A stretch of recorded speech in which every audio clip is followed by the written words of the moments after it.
Was hat es mit geheimnisvollen Krafttieren auf sich? Mit der Katze, dem Löwen, dem Adler oder auch der Ameise, dem Regenwurm?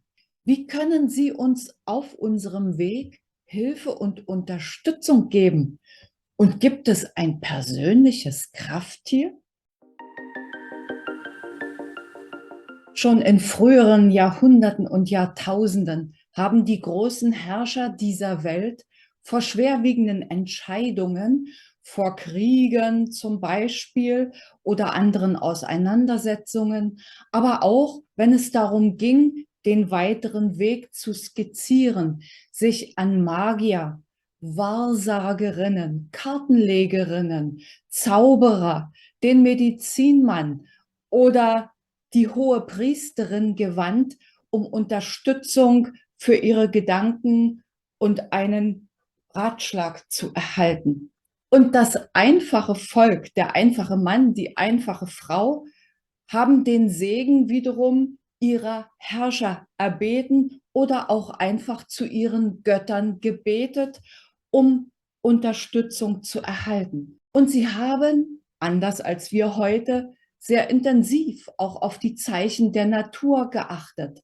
Zum Beispiel Unglücksboten wie den Raben oder auch das Glücksschwein berücksichtigt oder den majestätischen Löwen für sich als Zeichen zu nutzen gewusst. Heute in unserer modernen Zeit haben wir natürlich ganz andere Möglichkeiten, Orakel zu befragen, wenn wir unserer Intuition noch nicht vertrauen. Vor ungefähr 25 Jahren habe ich begonnen, mich sehr intensiv mit mir selbst zu befassen.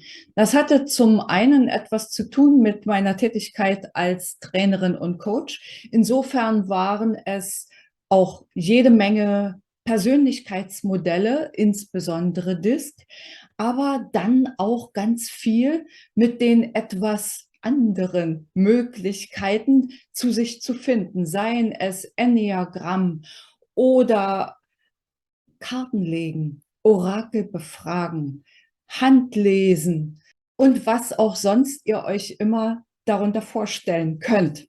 Auf jeden Fall, wer hier dieses Video schaut, hat schon, denke ich mal, Karten in den Fingern gehabt, egal ob Tarotkarten oder irgendwelche Engelskarten oder andere Kartendecks, um für sich selbst Klarheit zu finden. Krafttiere sind mir in Form eines Orakels zum ersten Mal vor etwa 8 Jahren begegnet. Und ich habe mich gefragt, worin besteht die Faszination dieses Orakels? Denn fasziniert hat es mich. Mit Krafttieren können wir, denke ich, einfach dadurch, dass wir auch viel mit Tieren in unserem häuslichen Umfeld schon alle Jahre und Jahrhunderte hindurch zu tun hatten, ganz viel anfangen. Wir haben sofort eine Vorstellung und jedes Krafttier verkörpert eine bestimmte Energie, eine Schwingung. Und aus heutiger Sicht mit diesem 8-jährigen Abstand, in dem ich mich mit diesem Thema schon befasse, merke ich, dass es im Grunde nur um die Energie geht und um die Brille, durch die ich auf dieses Tier schaue. Es geht um die Schwingung, die hinter diesem Tier steht und um den Blick, den ich darauf habe. Ich sage mal so, eine Perserkatze hat etwas von einer Diva an sich und verkörpert vielleicht, obwohl auch die Hauskatze auch eine Katze ist, mit all den Katzeneigenschaften, die wir ihr zuschreiben, eine andere Ausstrahlung. Wenn ich zu dir sage,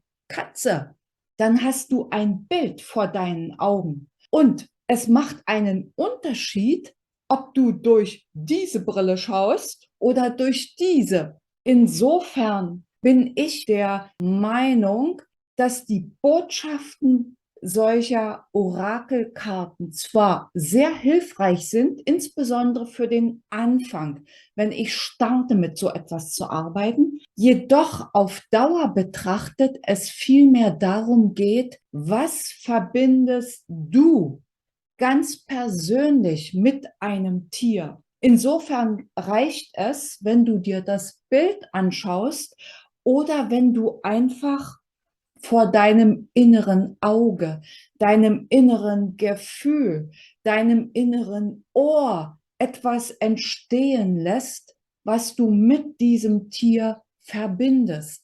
Wenn du dich also entschließt, ein Krafttier zu wählen, indem du es zum Beispiel aus einem Krafttierorakel ziehst, dann verbinde dich mit deiner Vorstellung zu diesem Bild oder zu diesem Tier.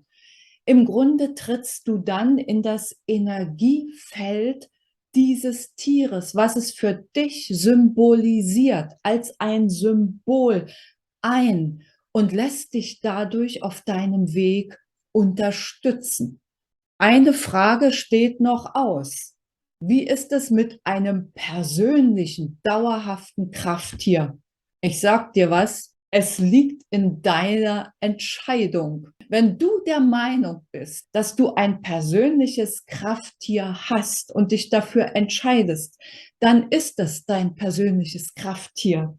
Ich für meinen Teil habe eine andere Entscheidung getroffen, nämlich, dass es Zeiten für dieses oder jenes Krafttier gibt und ich bestimme einfach den Zeitpunkt nach meiner Intuition, die mir häufig im Rahmen einer Meditation gegeben wird, wann ich mich für ein neues Krafttier auf meinem Weg entscheide.